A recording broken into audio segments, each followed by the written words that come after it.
Demon Slayer Season 3, Episode 1. I've seen it. There's the tickets in all their glory. And it was spectacular. Everything you could have hoped it to be.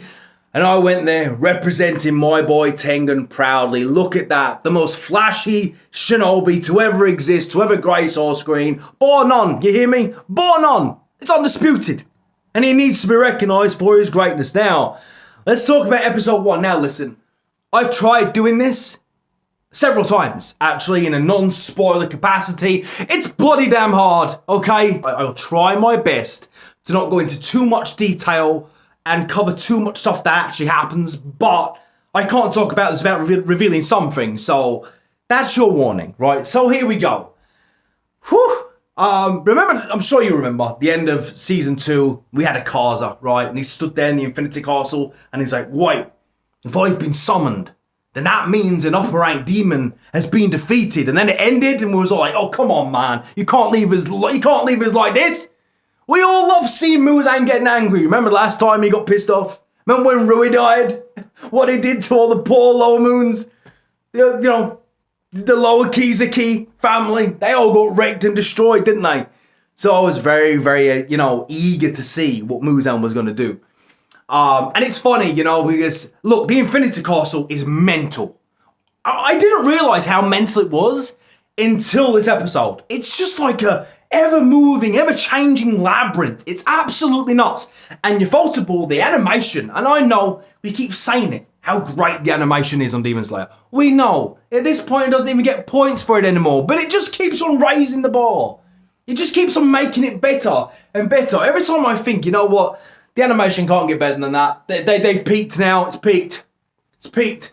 I thought when I saw Tengen, fighting Gayatoro, I might have butchered the pronunciation, forgive me, right? But I thought when I thought, that's it, it's peaked. And then the Infinity Castle bit happens in this episode. And I was like, okay, well that was better. Jesus Christ, it's mad. Like, Akaza's just leaping from one part to the next, and it's just, there's walls flying up 1,000 miles an hour, and he leaps to another platform coming up 1,000,000 miles an hour, and it's just, you see the whole place sort of, it's almost like it's all around you, even though you're looking at it on the screen. It's almost like a 3D sort of projection, but it's not. It's really weird. It's because they do this thing where they move the camera angle a lot. So the wall will come up, and then the camera will spin, and it's just, woo, woo, it's the nuts. And you'll know what I mean. I gasped when I saw it. I sat there and I was like, oh shit. It was like, what the hell is this? Fantastic.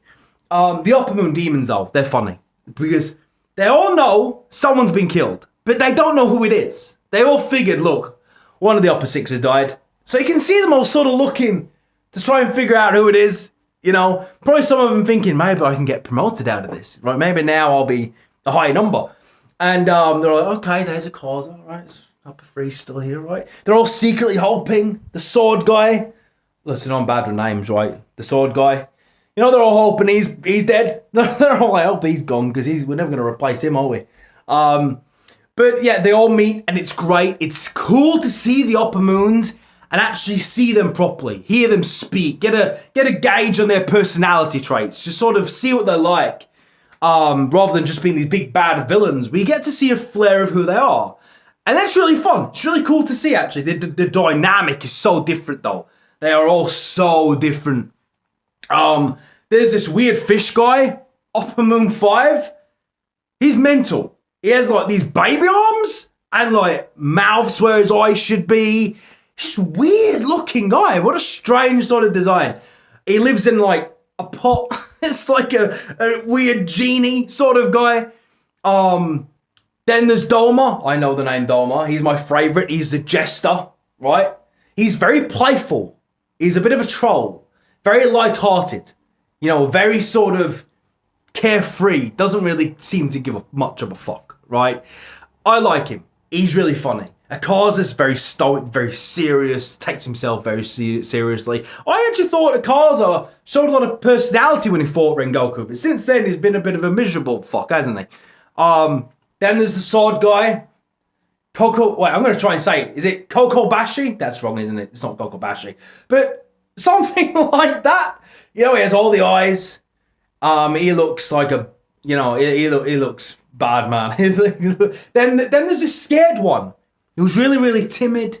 And he's really sort of always, I'm guessing he's super powerful because he's Upper Moon 4, but he seems very, very timid and anxious all the time. So yeah, there's a really interesting dynamic. Doma and Akaza clearly do not like each other, right? There's a really cool moment where Doma comes in, and it's really cool how they animated it. He just sort of fades in, right, to the scene. Kind of like this. It's just sort of, right? And then he just puts his hand takes over most of the screen and just lays it on Akaza's shoulder. And he's like, oh, you know, I was worried so sick it might have been you. And then Akaza just sort of spins and BAM! And just knocks his entire jaw off his face. And Doma's just up there like, and then it just regenerates. So yeah, seeing them was great. Muzan was typical Muzan. He was doing some mental stuff with like potions and stuff. Like he had blood and all these vials, like a demonic scientist. Just, I don't know what the hell he was doing. We're not meant to really know. It's Muzan. But yeah, that was really cool. I'm not going to talk about anything else that happened there because I really don't want to go into it too much because I want you to see it for yourself. And then we move into our guys. We move into Tanjiro and Zenitsu and Inosuke and following on from what happened to them immediately after the final battle in Season 2. Pretty much what we expected. I mean, we knew they'd cover that, right? They do a good job of setting up why Inosuke and Zenitsu will not be part of this season. They're sent on their independent jobs, so they're both away doing their own jobs, which I'm hoping and praying that that's going to lead to some form of spin-off. I think that would be really, really cool. Because now they've given a reason, okay, look, it's going to be Tanjiro's story. It sets up why Tanjiro is going to the Swordsman village. And he gets there, and so that's all. We have all the pieces in play now. Tanjiro is in the village, right? Zenitsu is off somewhere on his own. Inosuke is off somewhere on his own. Every piece is in play. So now we're ready. Now, the episode sort of ends when we get to this stage. We see a bit of the love Hashira. She's funny. She gives the reasons why she became a Hashira, which is, well, you'll wait till you see, but Jesus Christ. We see a little bit of the Mr. Shira, but not a lot. We also see that guy. You know, he was in the selection in Season 1. He's the younger brother to the Mr. Shira. This guy who we don't like for stabbing Nezuko, but it's okay. We'll give him another shot. We'll give him another chance, right? So it sets everything up. It ends quite cleanly with, okay, now we're ready. So we got to see the Upper Moon Demons. We got to see the recovery for all of our guys, right? Zenitsu, Inosuke, Tanjiro. We get to see them all recover. They're all on their own missions. Now Tanjiro's in the village. We are good to go.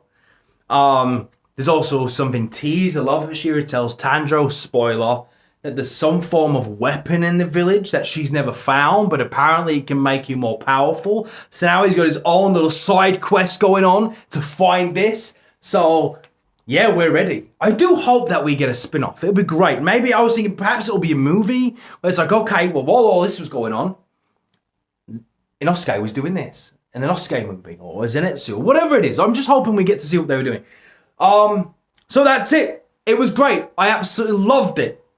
I just can't believe I've got to wait so long now until I get to see episode 2. But, you know, I knew that going in. The Swordsman Village arc has arrived, and this episode really does set everything up in a nice little package going forward. So can't wait to see more. Very excited about it. Now I'm going to take my leave. I've got some Chainsaw Man to watch, which I'll play a review when I'm done, because I'm really enjoying that.